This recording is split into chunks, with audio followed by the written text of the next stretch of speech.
Namaste.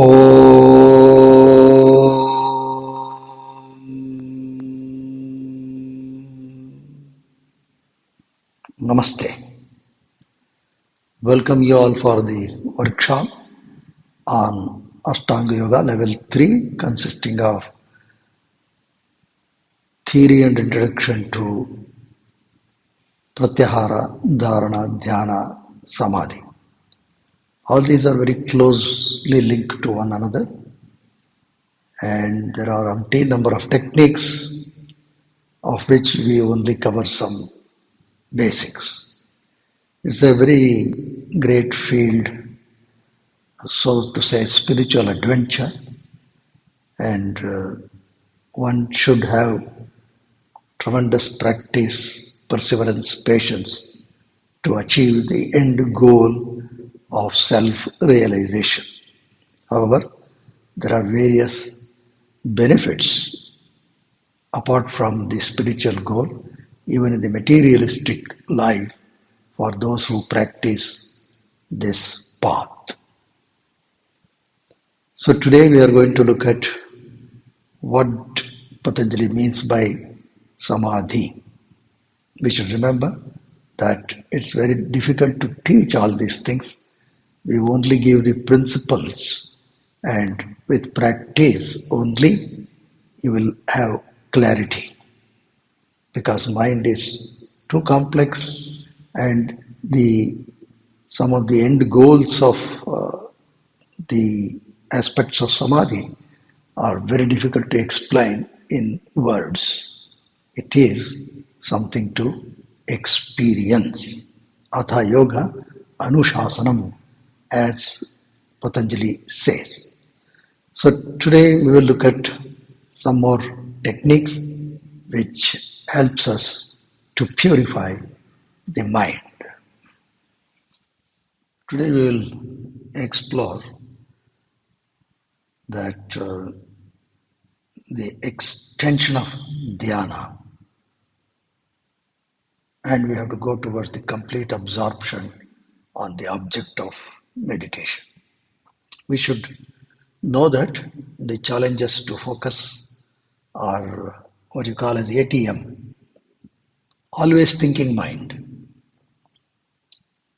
We are always used to keep on thinking, and the thoughts are in chain. One thought leads to another, and whenever you sit for meditation, the thought flow will be so much that there is forgetting. You will forget what you are doing. You are meditating on an object, you forget. Then mind wandering because of too many distractions. That's why practice of yama niyama is very important.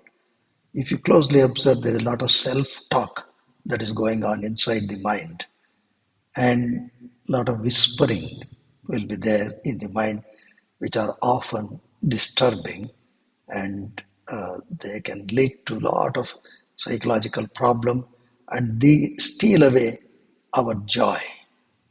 Rightfully, we are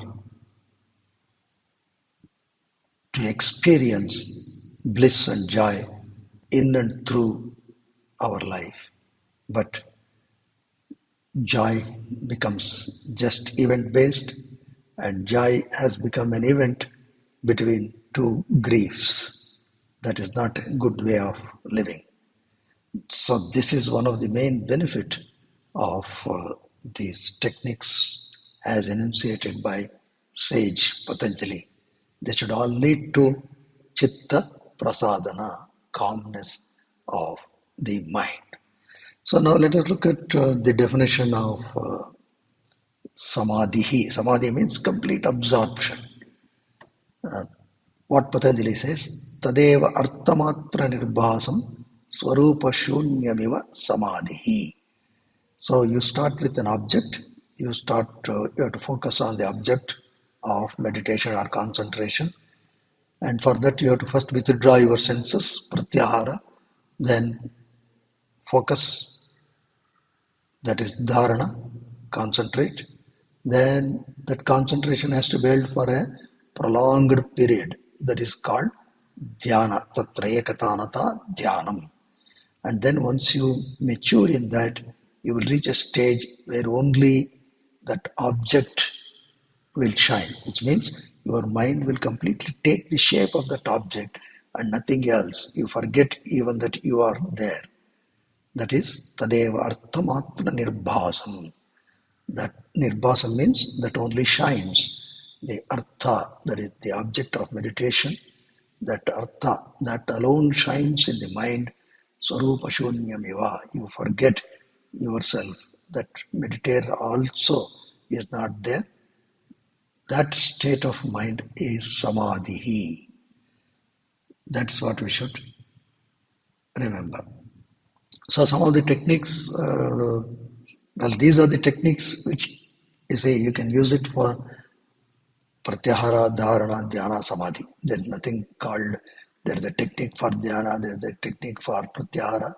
They're all, after all, what is important is you choose an object which is really noble, which is not disturbing, and start focusing on that. So some more techniques here are Japam. This is one of the things very traditionally we have all got used to this. Then there is something called Ajapa Japa. I'll tell you what it is. Then meditation on spiritual heart, meditation on Ajna Chakra. These are all some very vital centers which helps us. Then finally we look at love and compassion meditation, which these days there are a lot of talk going on, and all these things are scientifically studied and proved to be very, very helpful in always.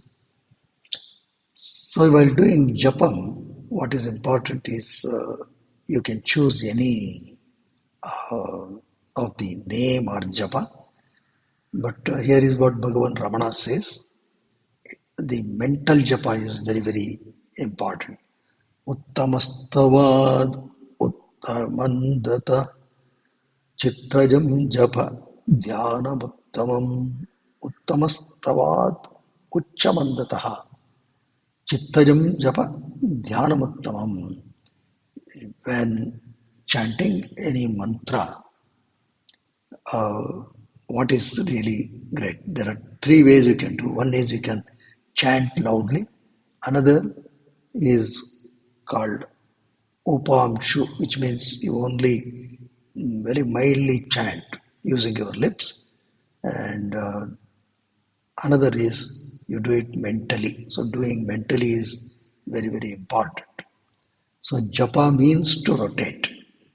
You keep on doing the same thing. That's what japa means.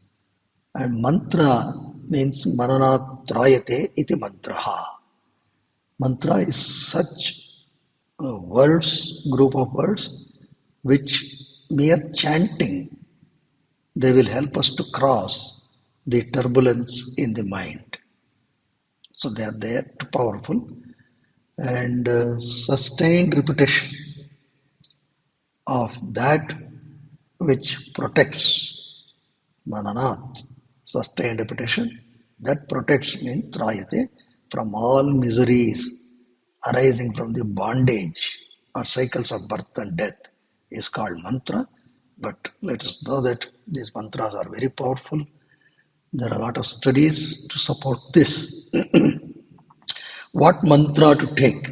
It depends upon one's own belief system. So we are not particular about what mantra, but today what we are going to do here, we take a very generic mantra. Shri Gurubhyo Namaha. Guru, I think all of us have some guru, or even, whatever we learn, that whole thing is because of guru. And guru means also, God is also included. Guru Brahma, Guru Vishnu, Guru Devo Maheshwara, Guru Sakshat Parabrahma Tasmai Shri Guruve Namaha. So this is a generic mantra which all of us can take. So we will try to chant this. First I will chant loudly. You can listen, and mentally you have to just repeat this Shri Gurubhyo Namaha. That is the crux of the thing. In between, no thought should come. No, your mind should be completely absorbed in this mantra, Shri Gurubhyo Namaha. This means I surrender to Guru. So once you surrender, you should not have any thoughts in you. Surrendering means that you completely transfer your mind to the feet of that supreme power called Guru. So you should not have any sort of uh, intruding thoughts, right? So sit upright in any comfortable position, chest undeveloped, and tip of the thumb and index finger in contact. That is called the Chin Mudra or Gnana Mudra.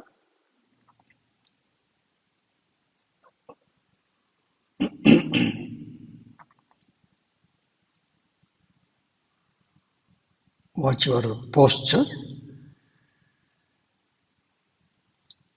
the toes, the feet, the legs, knees, thighs, the trunk, shoulder complex, both the arms, throat and the neck, facial muscles and organs. Relax your facial muscles and organs. So when you relax the facial muscles and organs, you will see a soft smile.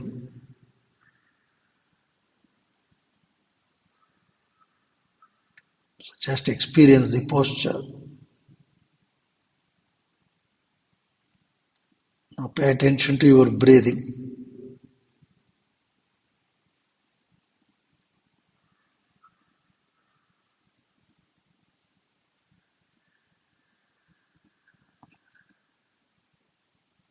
Just observe the breathing, the incoming air, outgoing air.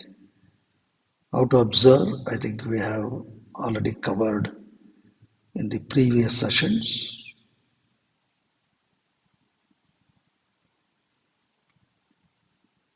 Now try to witness your mind.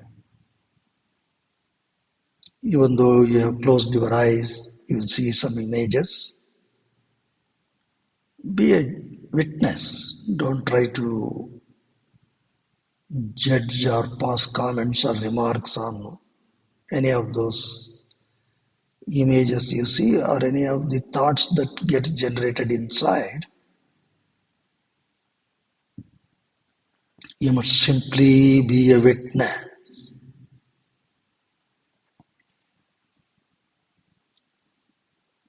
Now we will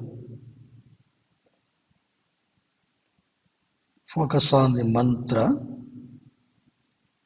Shri Gurubhyo Namaha.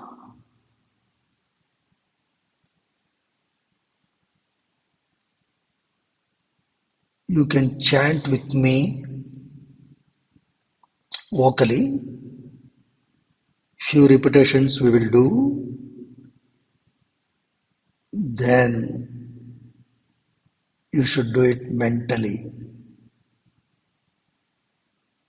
And you should maintain the same pace as we do now, even mentally,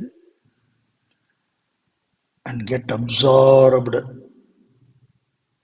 into this mantra.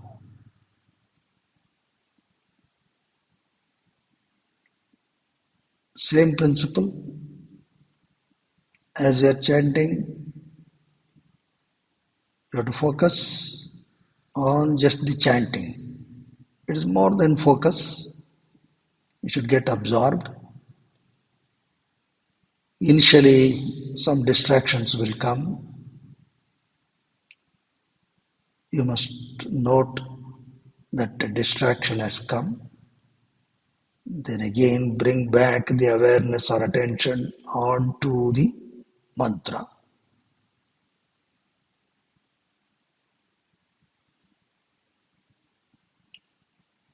The technique per se is very, very easy. Practice alone leads to perfection. So you can chant with me. While chanting, in the background we know the meaning. We are surrendering to that supreme force, supreme power called Guru. But while chanting, you only focus on the words Shri Gurubhyo Namaha. Don't think about the meaning or anything. In japa, you focus only on those letters, Akshara Pradhana. Artha is in the background, we know it. So join with me in chanting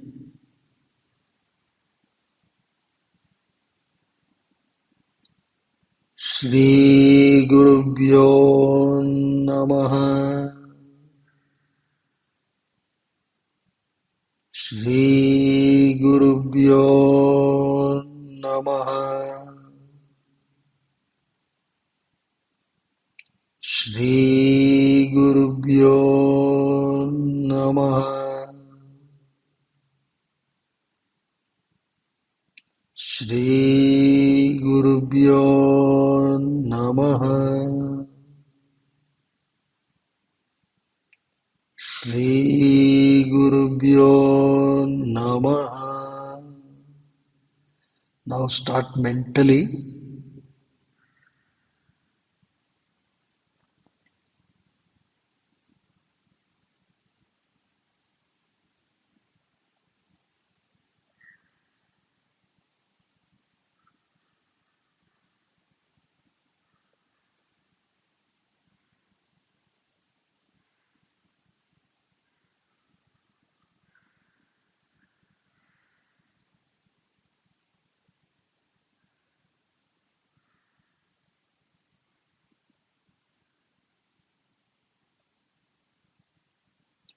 be reminded that you are chanting a sacred mantra, Shri Gurubhyo Namaha. You are doing it mentally.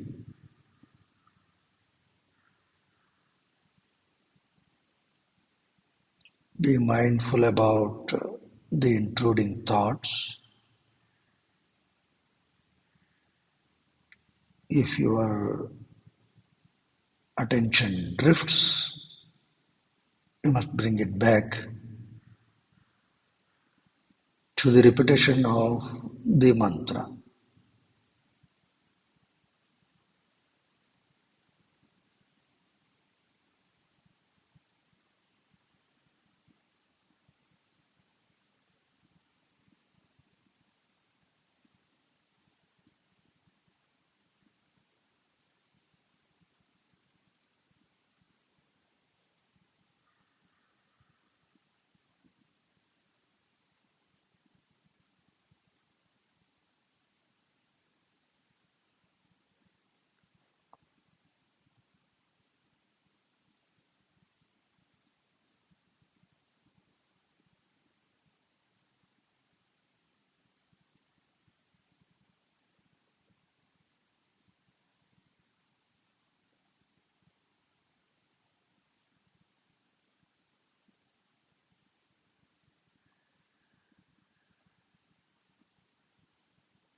So all these things have to be practiced for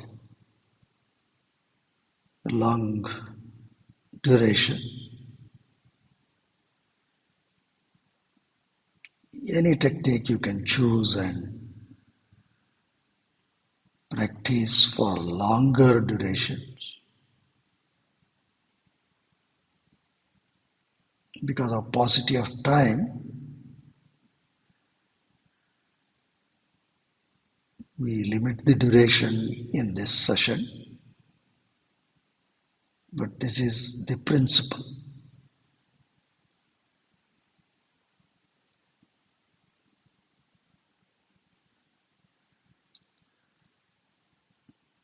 Okay, now just be relaxed. In fact, chanting of mantra, if you do properly, that is great relaxation.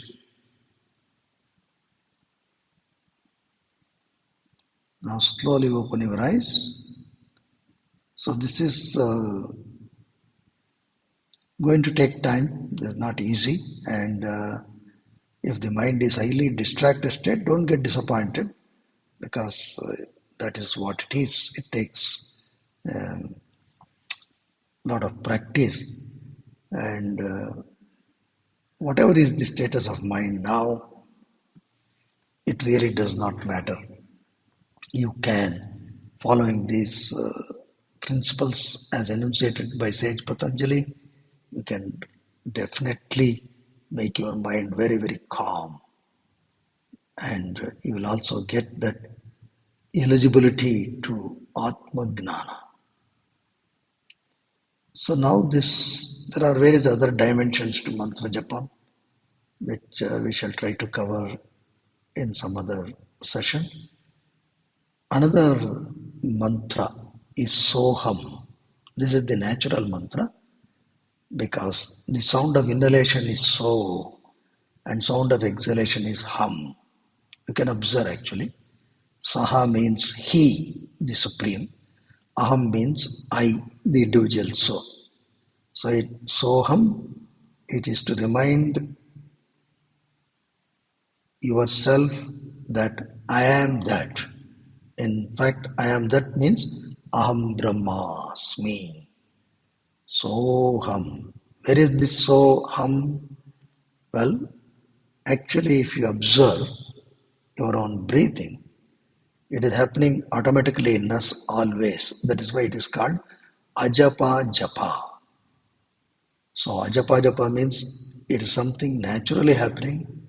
You don't need to do this. It is happening. You just have to witness. So here is one simple technique, and here uh, navel point, that is the uh, uh, trigger point for Manipura chakra. Okay, Manipura chakra is a nerve plex or where nerves meet, and this is the point of health and vitality. And then observe the throat, pit of the throat. That is the Vishuddhi chakra, and this is the point or chakra for purification and communication. So you have to imagine a psychic pathway from Nabhi, that is navel point, to the throat via the heart chakra. You have the Anahata chakra, which gives you emotional stability. So the procedure is very, very simple. You have to close your eyes, and if possible, you can do chin mudra, which means chin to the chest or chin towards the chest. And initially, you can do Ujjayi pranayama, which is slightly contract the muscles around the throat, and then slowly inhale. As you inhale, feel the sound of inhalation. It is so. Then as you exhale, feel the sound of hum. Another point, feel a psychic passage from the navel point along the region of the heart till the throat. So when you inhale, imagine energy is moving up from navel via the heart to the throat. When you exhale, imagine the energy is moving from throat to the navel point, and listen to that sound. So you don't have to do anything, you just have to listen to what is happening naturally. So I'll just maybe if you listen closely, you'll make out.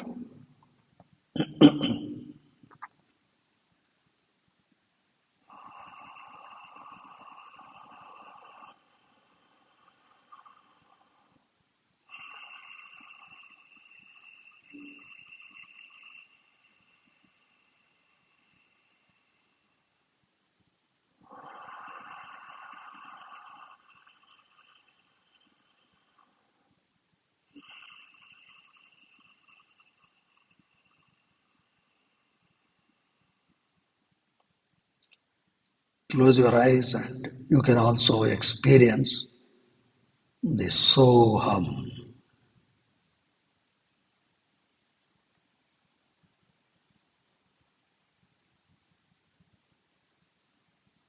Just feel,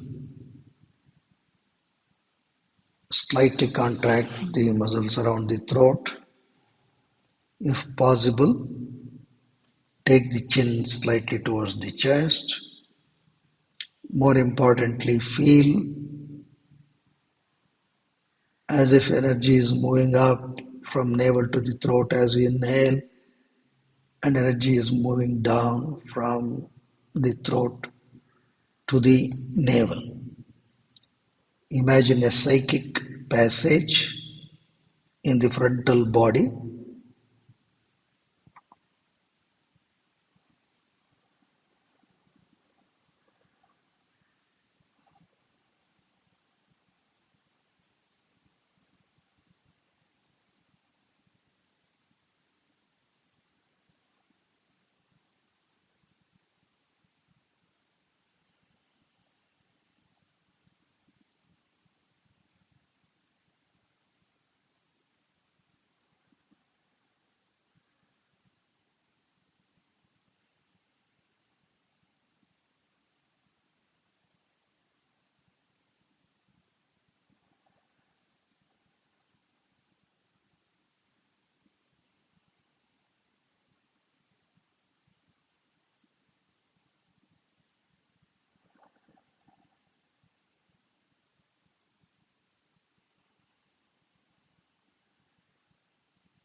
Whole point is you must focus, you must be aware of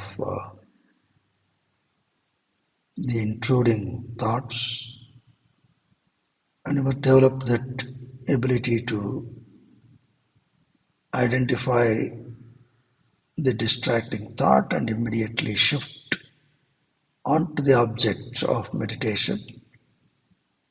In this, the Ajapa Japa. You must be able to perceive that Soham. It simply means I am that. Of course, this has various deeper meanings. Let's not dwell on those things, but anyway, this is one thing that will be very, very useful in calming the mind and in understanding that this japa is built in.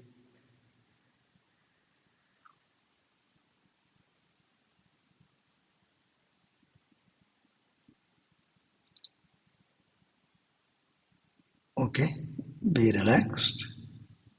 Well, these things have to be done for quite a long duration. Otherwise, you will not get that experience. So now we will look at another technique where you choose a point and try to be in that point. So this is called the meditation on the spiritual heart. This is not the physical heart. Bhagavan Ramana highly recommends the practice of meditation on spiritual heart. This is called the Hridaya Kuhara. So Bhagavan Ramana says that this is located towards the right.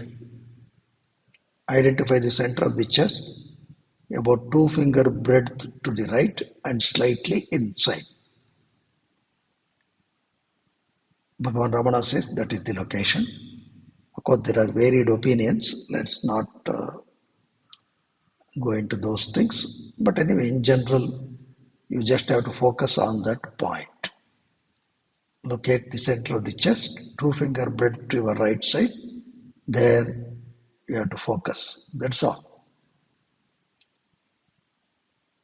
Close your eyes and just become aware of the position of the spiritual heart.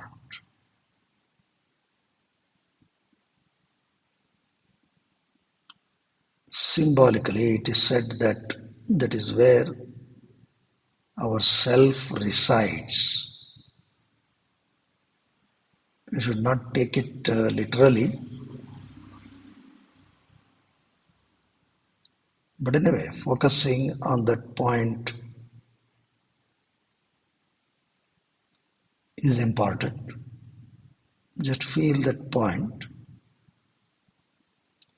hold the attention there,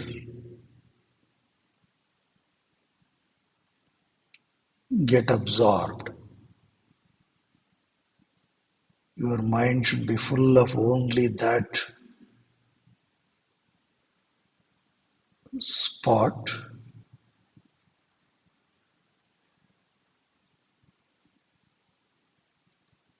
If your attention is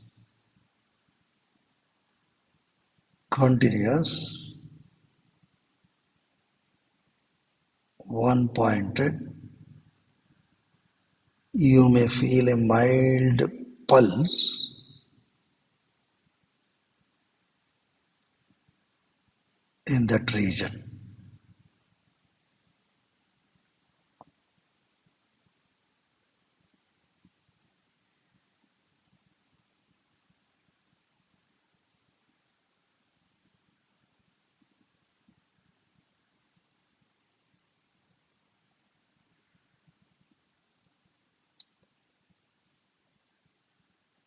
Just focus on that region.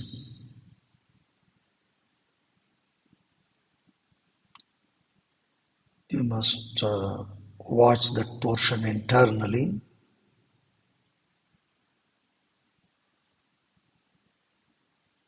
Bhagavan Ramana says that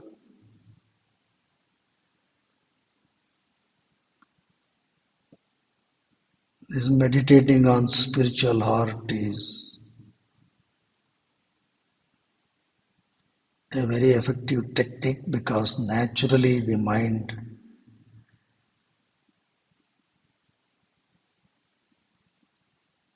becomes calm because it is referred to as the seat of the self. The oscillations in the mind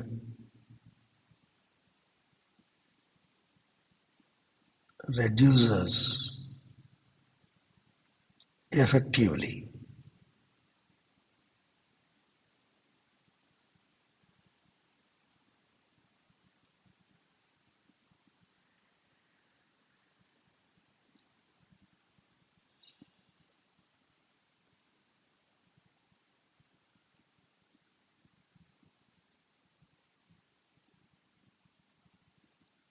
And when the practice deepens, there will be total absorption, which means no other thoughts, and mind becomes still.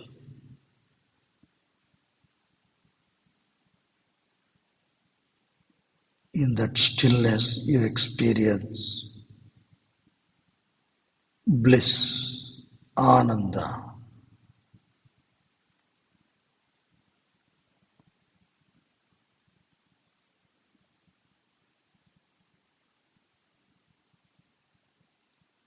And practicing that stillness is very, very important.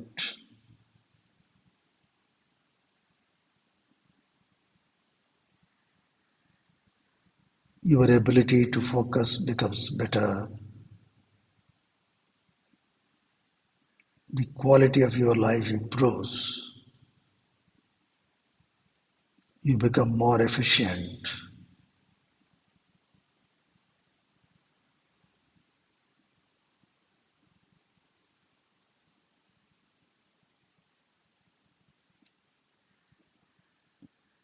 Okay. Slowly open your eyes. Well, as we have been saying, these things have to be done for longer duration, and there are various other centers on which one can focus. For example, what you did now can also be applied to this Ajna Chakra. Just watching the region between the eyebrows. And this is also very, very good. A lot of studies are available on this, which will help. But the same way as you did on Spiritual Heart Center, you just have to focus on the region between the two eyebrows. So this is a matter of practice which you should do. Now we will look at another thing, that is loving kindness and compassion meditation. Well, even in Patanjali Yoga Sutra, you will see this sutra for Chitta Prasadana. How should you interact with your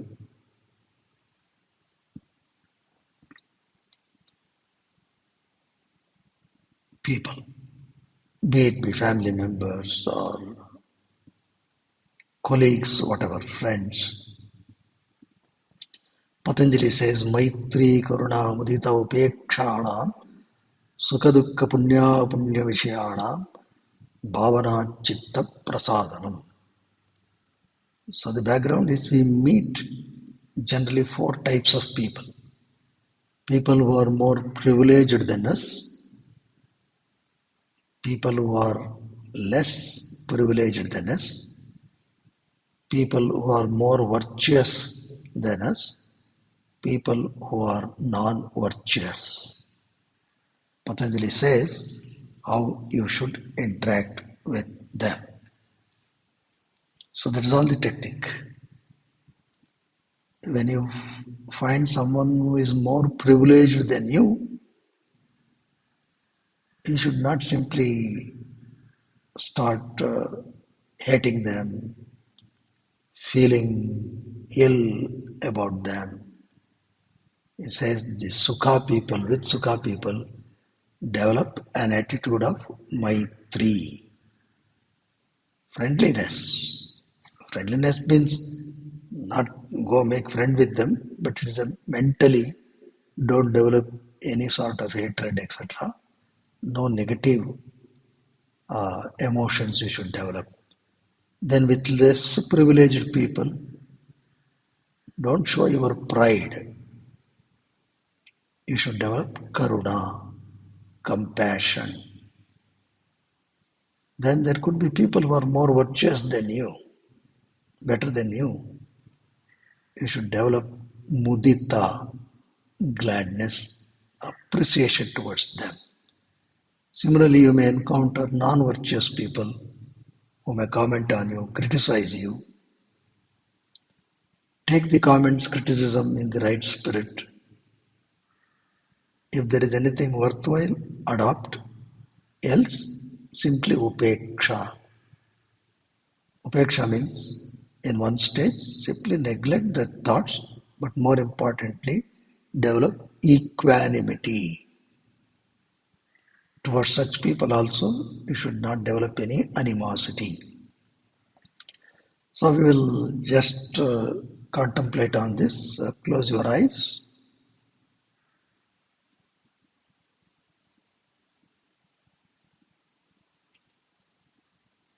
Just listen. In all our relationships, we must ensure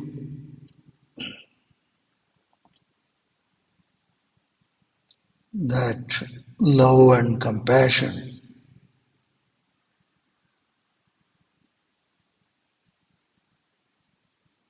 flows from us.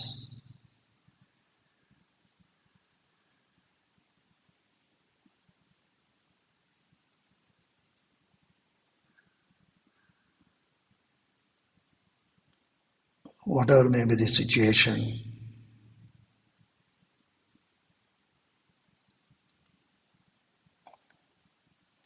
we must develop this aspect of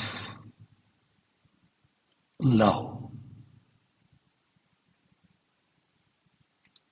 Love means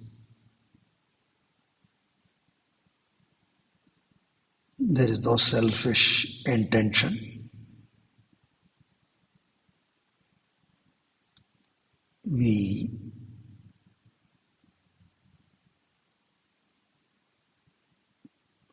give preference to the comfort of others beyond our own comfort.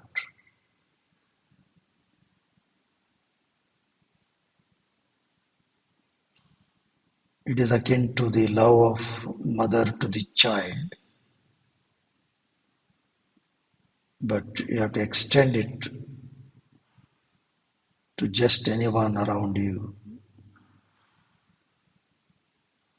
If they are more privileged than you have an attitude of friendliness with them, then you have no complaints against them. You have no ill feeling about them. You will be happy that God has kept them well.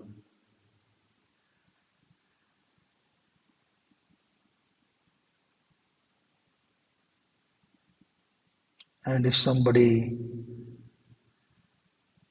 who are non-virtuous comments against you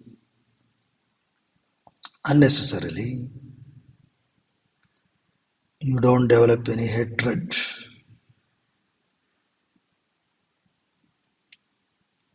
You still love them.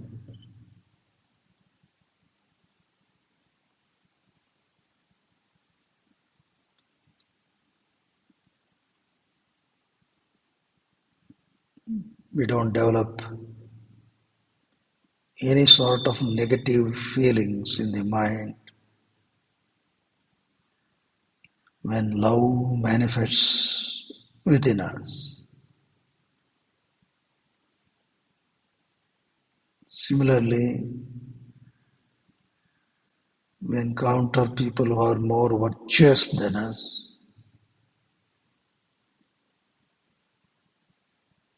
then we openly appreciate them. We are glad about them.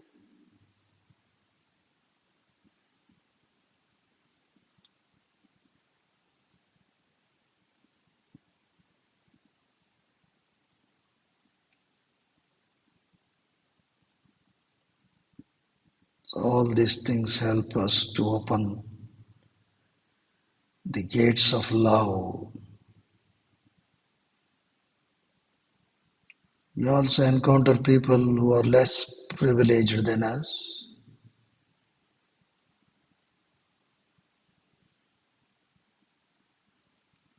So we develop an attitude of compassion.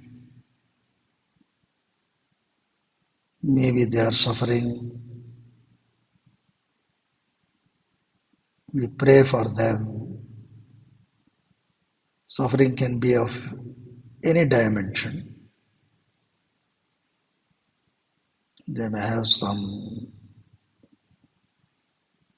financial suffering, health, or some mental suffering, whatever. We pray for all those who are less privileged than us. We develop that compassion.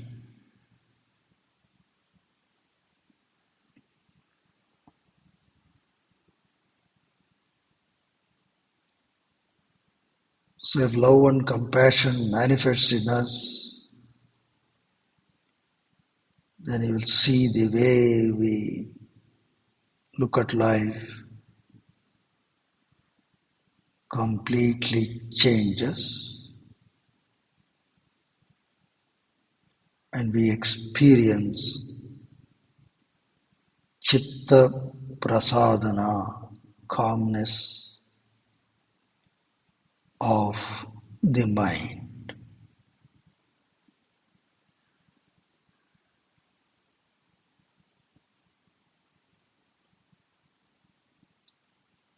Well, this is a very, very vast field.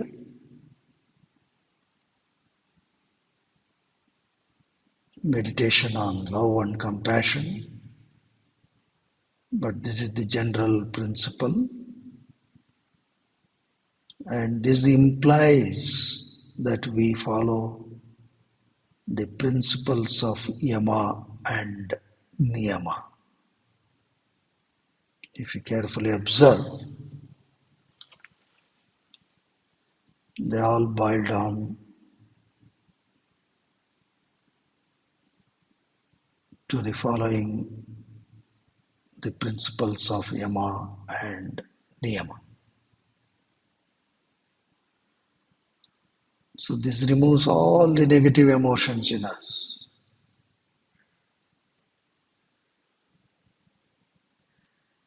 And that is something very, very important.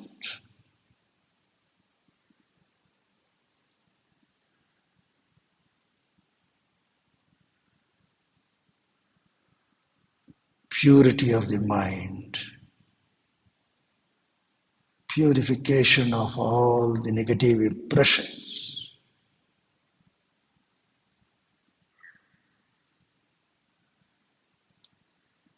So if you get completely absorbed in these principles,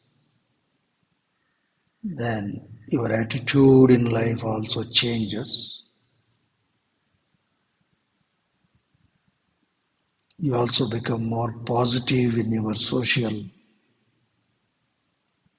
life. And these attitudes help us to progress in the path of spirituality. Okay, slowly open your eyes. Well, often people ask, how fast can these things be achieved? Well, the only answer is don't be in a hurry, be single-minded in your practice. There is a story, Buddha and his disciple Ananda were walking. Once they had to go from one place to another place, and it happened to be they have to cross a forest. And walking, Ananda got really disturbed. He didn't know when the next town is coming. Buddha was walking very peacefully. Ananda was anxious. When will we reach the next town? So there was one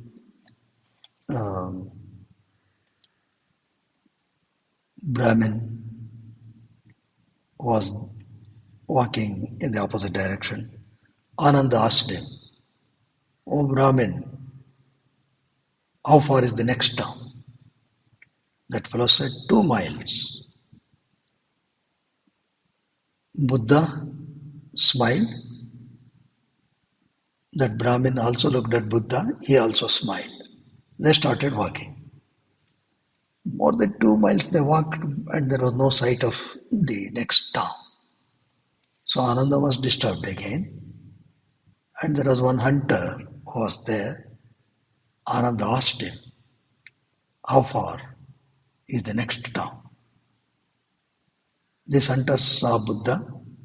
Buddha saw him. Both of them smiled.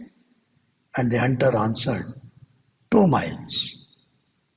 Ananda, although slightly disturbed, he said, okay. He started walking. More than 2 miles. No town is to be seen. This time Ananda got really off the mood. Still walking. Buddha was undisturbed. Then there was an old lady. Ananda rather impatiently asked her, "How far is the town?" The old lady saw Buddha. Buddha saw her. Both of them smiled at each other. Old lady said, 2 miles. He started walking. More than 2 miles was covered. Then they saw the town. Then Ananda asked, "Oh Buddha, I don't understand one thing. Everybody is saying 2 miles, 2 miles, but we walked so far. I was feeling very tired. They all said 2 miles, 2 miles. That is one thing. Why did they all say 2 miles, 2 miles? Next thing, when you saw that Brahmin, you smiled, he smiled. When we met that hunter, you smiled, he smiled. When we met that old lady, he smiled, she smiled. What is all this?" To that Buddha said, "Oh Ananda, I have already walked this path many times. I knew where the next town and when will it come, how far it is, I knew. But it is you who are anxious to know how far it is. Therefore you asked that Brahmin, and all these three I keep meeting every time." And that Brahmin said 2 miles only to encourage you. Because if he says it is very far away, you may not be willing to walk. That's why he said only 2 miles. Subsequently, the hunter, the old lady, they all said only 2 miles just to encourage you. And because they knew me and they know that I know the path, they smiled. They smiled and they just told you 2 miles to encourage.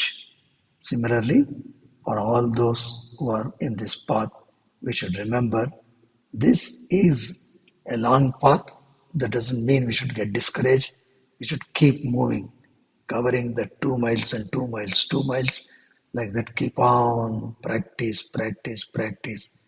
and you can reach the final goal, which Patanjali calls as Yogaha Chitta Vritti Nirodha, mastery over the mind.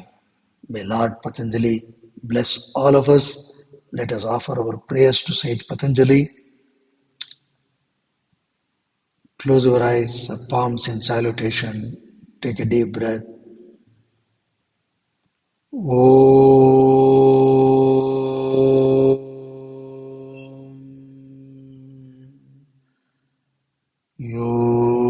Yogena jittasya padena vacham balam sharirasya cha vaidyakena yopakarottam pravaram muninam Patanjalim Pranjaliranatosmi Hari Om Om Shanti Shanti Shanti Shri Krishna Arpanamastu Shri Gurubhyo Namaha Shubhamastu